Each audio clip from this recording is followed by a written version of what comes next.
Karibu tena mtazamaji, asante sana kwa kuendelea kuwa nasi. Tunaingia kwenye mdahalo wetu wa Mwenge wa Kaunti ambapo tunaendeleza mahali ambapo Safina Achieng' Ouma alimalizia kuhusiana na uajiri kwa misingi ya kikabila katika kaunti.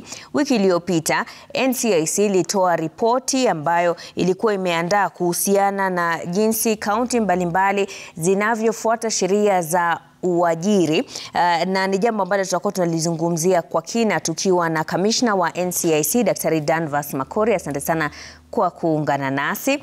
Na pia wewe mtazamaji, ningependa kusikiza kutoka kwako. Je, uajiri kwa msingi wa kikabila unaweza kudhibitiwa? Ndio swali letu la leo kwenye Mwenge wa Kaunti. Je,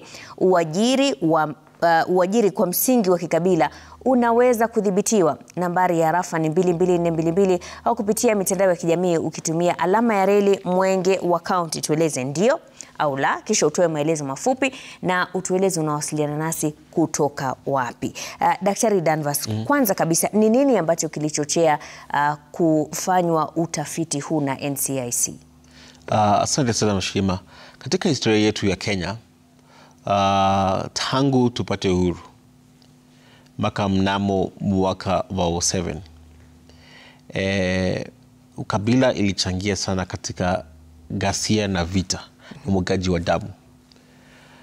Na si just umwagaji wa damu, ilikuwa hapo awali kwamba yule ambaye anachukua shukani uongozi, rasilimali yote itaenda kwa pande yake ama watu wao. Na hii ilianza na wakati wa ukoloni, na ilitupata uhuru tukaendelea na hiyo practice ya ukoloni, kwamba mimi nikikuwa kiongozi nitapeleka rasilimali wapi? Kwetu. Kwa hivyo ilikuwa ile zero sum game, kwa sababu usipata uongozi unajua utapata nini? Maendeleo hamna, shule hatuna, barabara, maji hamna. Lakini kwa hivyo unaona kuna pande ambazo ziliendelea sana nchi kwetu kushinda kwingine. Haya, vile ugatuzi ikakuja, one of the reasons ya ugatuzi ilikuwa kupeleka rasilimali na mali na serikali kwa mashinani. Ndio nchi yote istawili na yuri kiusawa. Lakini tusahau kwamba kabla hiyo mwaka wa 07 pale tulikuwa na vita na ghasia. Sababu ya kwanza, kiini, root cause ilikuwa kwamba sababu kuna jamii ama kuna watu, na ni watu wengi walifikiri kwao wao si part of Kenya. Walihisi kama wametengwa. Na ni kusema kwa wametengwa kwa sababu usahau kwamba kwa kisheria na kwa policy tumetenga nchi yetu kwa miaka mingi sana. Session number 10. So tukasema kwamba lazima kama nchi, nyamata nataka misheni yetu iliundwa, tulete watu pamoja, watu wakuwe pamoja, kuwe na usawa na kuwe na haki. Especially katika mambo ya rasilimali, kwa sababu rasilimali ni ya umma, ni mali ya umma, ni sisi zote kama Wakenya tunachangia katika serikali. Kwa hivyo pesa ya serikali lazima itumiwe kwa usawa ili tunanawili na stali nchi yetu kwa usawa. Na matokeo ya utafiti huu kwamba kaunti kama Marsabit, Lamu, Tana River ndio zinaongoza katika kuhakikisha kwamba kuna usawa. Matokeo haya yaliwashangaza? Ndio kabisa. Kwanza ningependa kupongeza viongozi wa Marsabit County Service Board ya Marsabit, Governor wa Marsabit ambaye pia alikuwa hapo awali, kwa sababu wao walijua kwamba kuna shida. Na ukikumbuka wewe ni mwanahabari, walikuwa na vita mbaya kila siku. Mimi nisaidia kuleta amani katika hiyo kaunti. Kila siku nasikia tumeua 10. Vita ilikuwa ilikuwa kwa sababu ni mambo ya rasilimali, kugawanya kwa rasilimali ya umma na pia kama nyasi na maji.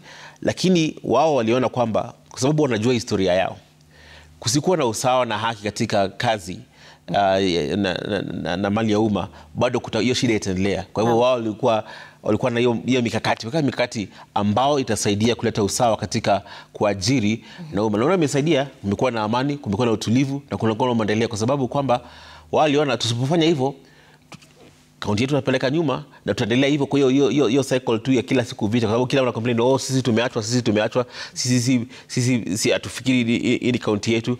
Hata Lamu pia kwa na changamoto kama hiyo, lakini wao pia wamejitahidi sana na wamejikakamua sana kuona kwamba kuna usawa, wako mbali kidogo, lakini bado kuna usawa katika rasilimali, especially kazi vile zinagawanya. Of course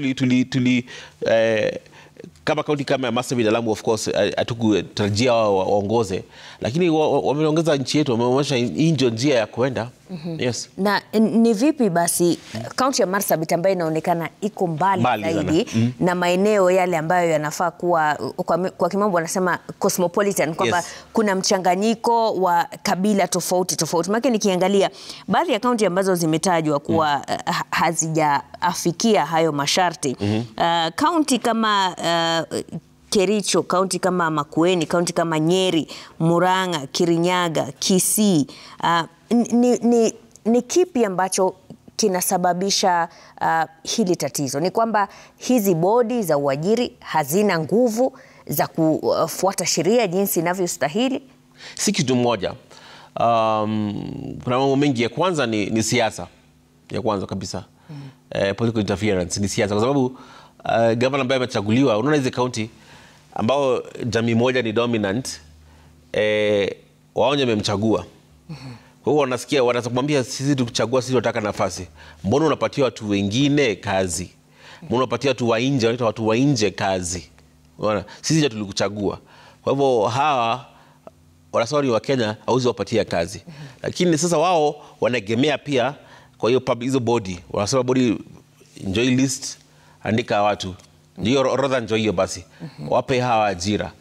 Body wanasahau kwamba wao katika revised Board Act ya 2019 inasema County Public Service Board ni independent. Hata sisi shida si ati ni magana vile, kesi tunao ni Public Service Board, kwa sababu wao ndio wanafanya ajira kwa board zote. Lakini wanatoa masharti wapi? Of course wanatoa masharti kwa nini? Kwa government. Lakini washirima zile counties ambazo zimefuata sheria, tukiongea na board walisema hata governor akikuja saa zingine na orodha yake, tunamwambia governor lazima tuzingatie nini? Sheria. Sheria lazima izingatiwe, lazima kuwe na usawa katika hizi ajira ambazo tunapatiana. Unaona? So si ati wao wana hiyo pressure ya kisiasa.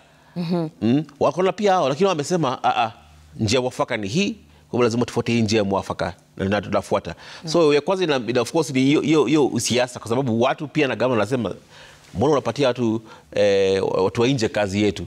Unaona, wanasikia watu ukiuliza governor Marsabit, nilikuwa huko, kuna time walipatia nurses na madaktari kazi. Wakauliza mbona mnatoa watu wa nje na kazi ni kidogo, mnawapatia kazi ila hali sisi wenyeji hatuna kazi. Unaona, kaunti kama ya Kambi watakwambia, watasema sisi vijana wetu hakuna ajira, kwa hiyo lazima tupatie kazi kwa sababu kazi ni kidogo. Lakini wanasahau wetu ni nani? Vijana wetu na kina nani? Ni kabila yenu ama ni wakazi wa hiyo kaunti? Unaona, hapo ndio shida. Mimi mkaazi. Kwa hivyo mimi katika sheria na haki mimi kuapply hiyo kazi, lakini wakisema lazima tupatie vijana wetu kazi, vijana wetu inamaanisha kabila, si wakazi wa kaunti. Kwa hivyo ni nini ambacho kinapaswa kufanywa ili mwananchi aweze kuhisi kwamba ni sawa? Hata kama mtu si mzaliwa wa kaunti hii, anaweza kupatiwa hiyo kazi, na kwamba sitamlaumu yule gavana, sitalaumu ile bodi kwa kufanya usawa katika uajiri. Unajua, tuwasahau sisi kwamba inafaa tujue kwanza sisi ni Wakenya wote kwanza. Unajua, mimi kama ni Mkenya, nikienda Kilifi, kama nime-qualify, nina-apply hiyo kazi kama Mkenya na pia mkazi wa Kilifi, si jina yangu ina-determine kwamba mimi nisipate kazi ama nisipate. Unaona, ama ni kaunti ya Makueni, wanaangalia je, amehitimu? Bas acha tufanye interview kama watu wengine na tunapata kazi kama amehitimu. Unaona, so inaanza na sisi, lakini tusahau kwamba sisi wote Kenya tuna baadhi ya jamii zetu katika kaunti zote. Utasikia aje kwamba wewe relative wako ambaye anatafuta kazi asipate kazi kwa sababu yeye si mwenyeji in terms of kabila yake. Ndio anaishi huko. So tukianza sisi kama wa Kenya, sisi wa Kenya kwamba sisi wote ni wa Kenya. Kwa hivyo mimi kama naishi Marsabit, kama naishi Isiolo, regardless pahali jina yangu inasema natoka, ninafaa kwa sababu hapa Nairobi nikuulize mashirika nikuulize hapa Nairobi. Nairobi si kwa mtu vile tunasema hivyo, si ndio? Kila mtu ametoka mahali akaja Nairobi kutafuta kazi. So wewe ukienda ku apply kazi hata kama ni kaunti ya Nairobi ama pote ama serikali kuu, ausikii hauna uhofu ama uoga kwamba sitapewa kwa sababu mimi ni kabila fulani, kwa sababu ni wewe vile tu kama umehitimu au hujahitimu, simple as that, unaona? Lakini hiyo ndio inafaa ikuwe Kenya mzima. Nikikuwa Homa Bay ama nikikuwa Mandera inafaa ikuwe. Kwa hivyo inaanza na sisi. Kwa hivyo kianza na sisi itasaidia pia wanasiasa wasiende hiyo njia ya kubagua kusema kwamba lazima nipatie watu wangu kazi kabla nipatie watu wengine. Naam, na kama ulivyosema awali, asubuhi ya leo gavana wa Marsabit alikuwa hapa studioni kwenye kipindi chetu cha Daybreak, na alieleza ni vipi ambavyo kaunti yake imeweza kuwafikia masharti hayo ya kuhakikisha usawa katika uajiri. Hebu tusikize alisemaje.